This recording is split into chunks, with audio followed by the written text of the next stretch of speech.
อยู่หรอก2 คนนั่นใส่นั่นแหละพี่น้องวันนี้ก็ซื้อหน้าทางคณะพักคณะแพทย์เนาะทุกกันทุกคนเองมานั่งได้ผู้หญิงอ่ะผู้หญิงก็นั่งข้างหลังได้ลูกผู้หญิงมาปลูกเทียนนะผู้หญิงก็นั่งสบายดีลูกสบายดีทำเมืองเนาะเราก็ได้มาร่วมสบายดีกราบสบายดีและสวัสดีเด้อพ่อแม่พี่น้อง FC คือเก่าคือเดิมเนาะเราอยู่ทางในต่างประเทศดีต้อนรับเข้าสู่ซองแม่น้องเปียวคือเก่าให้พี่น้องเลยในมื้อนี้กลับมาเป็นตัวแทนทางครอบครัวเนาะหรือว่าเป็นตัวแทนทางบ่อเสียงเนาะเพิ่นได้มีวัดเชิญทางครอบครัวมาเฉลิมฉลองในโอกาสปีใหม่เนาะโอกาสปีใหม่ผูกแขนในบ้านให้พี่น้องเลยหรือว่าพอบ้านนั่นแหละเนาะตอนนี้ก็เพิ่นจะเข้าวิธีสู่ขวัญแล้วไปเบิ่งว่านางนิทานเด้อ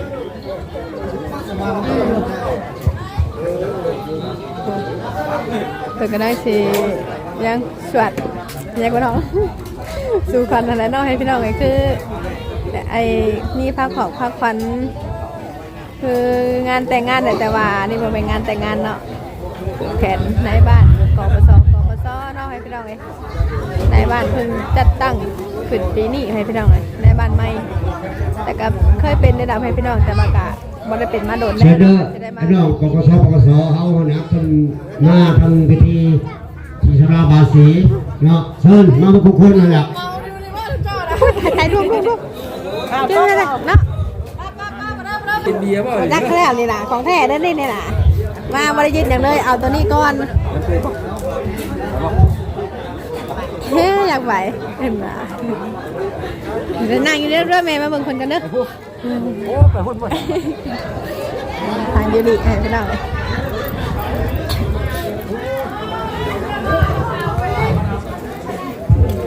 พาขวัญล่มบ่เจ้าสาวเห็นบ่ตอนทำน้องเลยถามหาเจ้าสาวเนาะ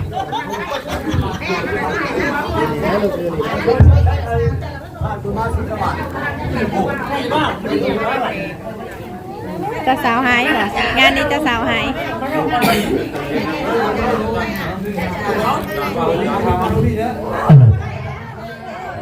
พอดีก็ที่ว่าได้โอกาสเดินทางย่ำดีเนาะทุกคะแนนพี่น้องเลยเข้ามาร่วมพิธีทำนาบาสีสู่ขวัญปีใหม่ประสันเนาะให้เจอคณะปกครองบ้านถูกในห้องสำหรับวันนี้ก็ว่าได้เดินได้งานการดีเนาะในการวันสอบประกอบงานเพื่อนก็ได้หาการเกี่ยมเนาะ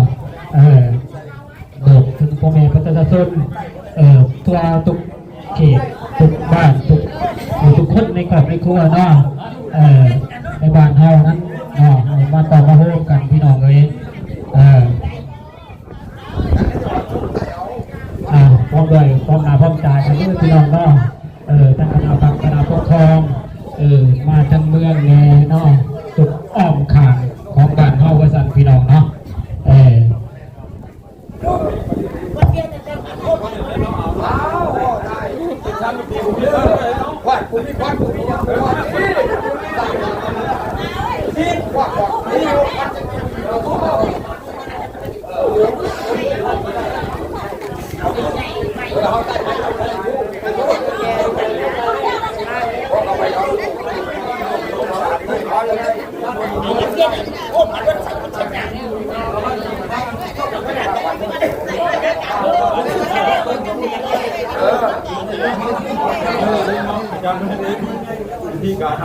เจ้าสาวแต่ละคนนั่งอยู่กับทั้งหลังอยู่วันแม่กูวันนะใช่เชียร์แม่เจ้ามีอยู่คนน่ะเจ้ากันแม่บอกไม่แต่คนเดียวไม่ได้คนเดียวต้องไล่หา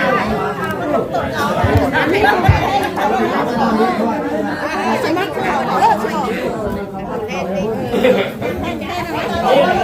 หลังก็จะเป็นญาติ2 ปสนอเนาะจันเลยพอดีใจตุกใจเทียนเนาะพอดีหันหน้าหันตาเขาไม่ได้พี่น้องเด้อ เข้ามารวมพิธีตั้งแต่บาสีสุขกันนะกติวาเมื่อตัวนี้กติวาชมพวกในเวลาพี่น้องได้ดื่มน้ำยับนี้เดียว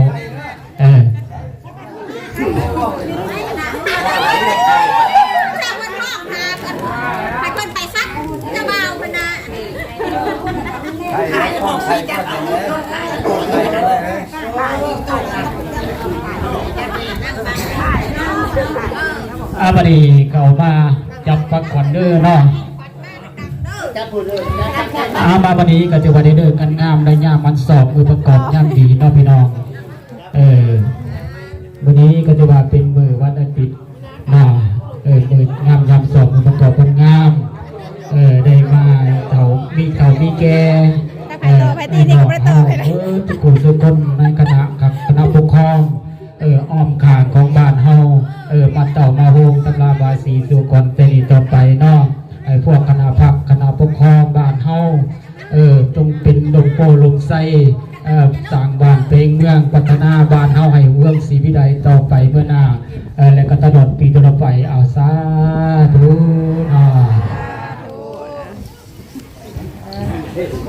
อัสสาวะโตอะระหะโตสัมมาสัมพุทธัสสะนะโมตัสสะภะคะวะโตอะระหะโตสัมมาสัมพุทธัสสะนะโมตัสสะภะคะวะโตอะระหะโตสัมมาสัมพุทธัสสะนะโมตัสสะภะคะวะโตอะระหะโตสัมมาสัมพุทธัสสะสาธุสาธุสัจเจกามิจารโรเปสิริกาลตัจาริตตาริเกริมานิติเพระเตจักามิจัตโลนาคานิเกวัตตุมิเกเตปมัจจายันตุเทวาสละสังฆังอายุวัตนังเตสิวิตังยาวานิพานังสลานังกัสสามิตุติยัมปิพุทธังอายุวัตนังติสิวิตังยาวานิพานังสลานังกัจจามิตุติยัมปิธัมมังอายุวัตนังติสิวิตังยาวานิพานังสลานังกัจจามิตติยัมปิพุทธังอายุวัตนังติสิวิตังยาวานิพานังสลานังกัจจามิตติยัมปิธัมมังอายุวัตนังติสิวิตังยาวานิพานังสลานังกัจจามิตติยัมปิสังฆังอายุวัตนังเตสิวิตังยาวานิพานังสลานังกัจฉามิติปิโสภะคะวาอะระหังสัมมาสัมพุทโธวิสาจารณาสัมปันโนสุขัตโตโลกาวิโตอนุตตโลปุริสาธัมมาสารถิสัทธาเทวามนุสสนังพุทโธภะคะวาติสวากาโตภะคะวะตาธัมโมธัมเมกัตเตสุเสยตุภวังไสยมังคลาลิเลกาเนกัสสวัสดีความสุขความสามัคคีความเมตตาไมตรีก็จงมีแก่ทานเล่นธรรมเครือทานจันทราทานทิตาทานทองมาทานคำใสของครอบครัวให้อยู่สุขสำราญอย่าเท่ากับตกเท่าทั้งคนละญาทั้งบุตรีบุตรตาและลูกเต่าคอยไรเป็นเจ้าเป็นใหญ่ก็เป็นทั้งหลายขอให้เป็นเจ้านายผู้มีอำนาจกวางตัวขอบจักรวาลผูกจนมานอย่าได้มาบางเบียดใจขอให้ตีปัจจัยผู้ตัดสองโสระยะลงมาจงความตานเลียนหน้าทานเครือทานจันทราทานตีท่าทานคำใสทานต้องมาเกือบขึ้นในใหญ่สูงลงมาจงความทานเครือทานเล่นทานจิตาทานต้องมาทานคำใสทานจันทราเข้าขึ้นให้ใหญ่สูงลงมาจงเข้าขึ้นให้ใหญ่กว้างมือนี้แม่นาวสีมือนี้แม่นามือดีสีมือนี้แม่นมือมันให้เจ้ามาอยู่มันยิ่งกว่ากว่าไฟแอนให้เจ้ามาอยู่มันยิ่งกว่าแตนปลาจูดปลาจับให้เจ้ามาอยู่มันยิ่งกว่าผู้กะหลวงกะลาให้เจ้ามาอยู่มันยิ่งกว่าลานอนสุดเสมียน ให้เจ้ามาอยู่มันเองกว่าหลวงตาวิทย์นักใสสมแจงมือนี้แมนมือสักวันนี้แมนวันดีวางพิธีอมุตตะโศกพวกเขาพร้อมกันมาตั้งลาบาสีสุกนมันมาอย่าได้ไม่บางเบียดอย่าได้มีผู้กิดเกียดโซเสียนและนินทาให้จอมีปัญญาหลังเจ้าบาหูสดไปตามมีใจอดดันพระเจ้าเตเมสัมเปเตโลกาสัมเปเตปัญญาสัมเปเตอันตรายาสัมเปตุเวตาสัมเปเตมังคลาวินาอายุวันนาสุขะปราอโรกยะภวะตัวนาอติปัตตยะภวะตัวโนอาติปัตตยาภาวะตัวเจ็ดจงเสลิดลงมาหัตตายังกันตะสลาดเองตาเจ้าเอื้อนเจ้าสันเจ้าบ้านเจ้าซองและเจ้าสัตตาสนามาลำดับอยู่ทุกปีทุกเรื่องทุกฟังคืนคำเศร้าตามต่อเต่าเขาจูปานิพานโกกาเดนบาทนี้ก็จะสองเรียกเอิญเสนาโมฟังคนว่ามาเยอะก่อนเลยก่อนจะไปผูกคู่เป็นนาคอยมาสามวันนี้ก่อนจะไปผูกปากเป็นใบคอยมาสามวันนี้ก่อนจะไปผูกหัวสังไข่เขียวอ่อนคอยมาสามวันนี้ก่อนจะไปผูกมันนอนเป็นเกลือก็ให้มาสร้างสามวันนี้ก่อนเจ้าไปถือพวงคองพันหาให้ตามมาก่อนเจ้าเดินไปนาอเมริกาและฝรั่งก่อนเจ้าไปนางให้ตนนกงามก็ให้มาสร้างวันนี้ก่อนเจ้าไปตกน้ำบางเวิร์ดให้ได้เอิญมายื้อคอยสีห้องเอกเอิญก่อนเจ้าให้ตามมาว่ามาเยอะก่อนก่อนจะตุกไปไกลต่างประเทศก็ให้มาสามวันนี้ก่อนจะตุกไปต่างเขตไปพอแล้วเพื่อนก็ให้มาสามวันนี้ก่อนจะไปตัวตาเพื่อนพระมาเทศก็ให้มาสามวันนี้ก่อนจะตุกไปต่างประเทศเขตเมืองไทยก็ให้มาสามวันนี้ก่อนจะตกไปไกลเมืองดาเวกก็ให้มาสามวันนี้ก่อนจะตกไปเมืองแจงและจังก็ให้มาสามวันนี้ก่อนจะตกไปเมืองเกาหลีและญี่ปุ่นก็ให้มาสามวันนี้ก่อนจะไปเตรียมตนก็ให้มาสามวันนี้ก่อนจะไปเมืองบนแต่เมืองฟ้าก็ให้มาสามวันนี้ก่อนจะตกไปเที่ยวนักกามาและอินเดียก็ให้มาสามวันนี้ก่อนจะตกเมืองปักพุทเจียและไซงอนก็ให้มาสามวันนี้ก่อนจะไปโผล่ไปหอดทางไกลก็ให้มาสามวันนี้ก่อนจะไปอยู่ไปเยี่ยมเตือนก็ให้มาสามวันนี้ก่อนจะไปอยู่เพียงน้ำป่าก็ให้มาสามวันนี้ตุกไปน้ำหนักคนสวนเด้อเจ้ากินนุ่มเถอะหนูอิ่มได้ที่นี่เลยอยู่ปากไว้เลยลักเซ่อิ่มได้มันต้องกินน้ำซีได้อยู่จะกินข้าววะลูกจัดหน่อยก่อนนานลานพี่หลวงก็ให้มาสามวันนี้คนจะไปอยู่น้ำพวงพี่เสือก็ให้มาสามวันนี้คนจะไปอยู่เรือแห่งปีก็ให้มาสามวันนี้คนจะหนีให้คือเจ้าเข้ามานั่งในคุกพักควันบวรวันเสื่อควันเก่ามาสู่เสื่อน้ำขวัญมูเจ้าให้มาต่อสู้ขี้มาเยอะก่อนสยาตุปวังสยามังกลาสยามหามกุฏจันตโลธรรมาวัฏันติอายุวันโนสุขังปาลังเอาสาธุสาธุบัดนี้ก็ที่ว่าใส่หลายคนอยู่ลูกสองคนนั่นใส่นั่นนะพี่น้องบัดนี้ก็ซื้อหน้าทางคณะพักกันทุกแพงเนาะทุกกันเองทำมานั่งได้ผู้หญิงกะผู้หญิงก็นั่งข้างหลังได้ลูกผู้หญิงมาผูกเขียนนะผู้หญิงก็นั่งหาเจ้าสาวผูกเขียนภาพหน่อยคนเด้อพี่น้องเลยขออนุญาตบัดคำน้ำพี่น้ำนองหลาย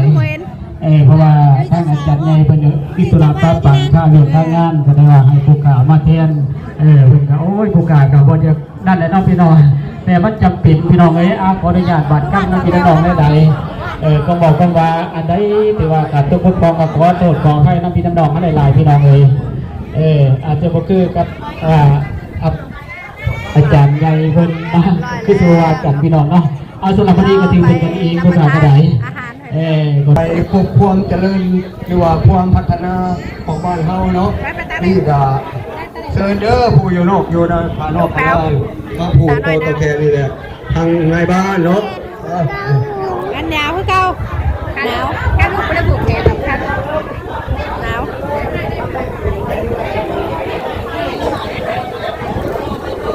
ก็ได้พาลูกพาเต้าลูกไปนั่งพูดได้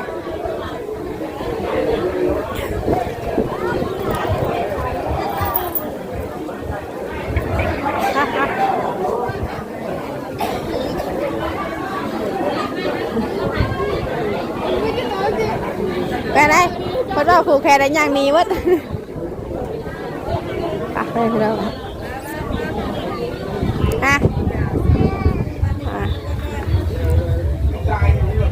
นั่งกันดูนั่ง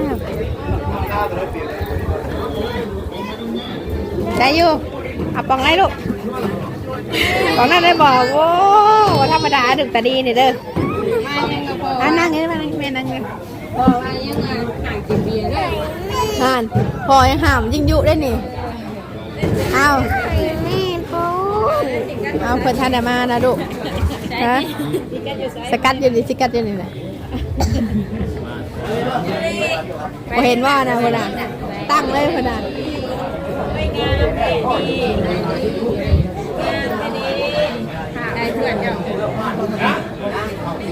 ทางนั่งว่า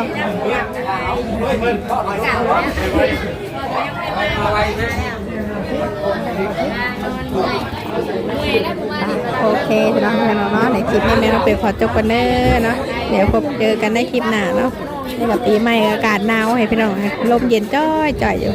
ทางเมืองโชคบ่ายเนาะพอเสียห่อนบอสำหรับคลิปนี้แม่เราไปขอลากันเด้อกากามาสบายดี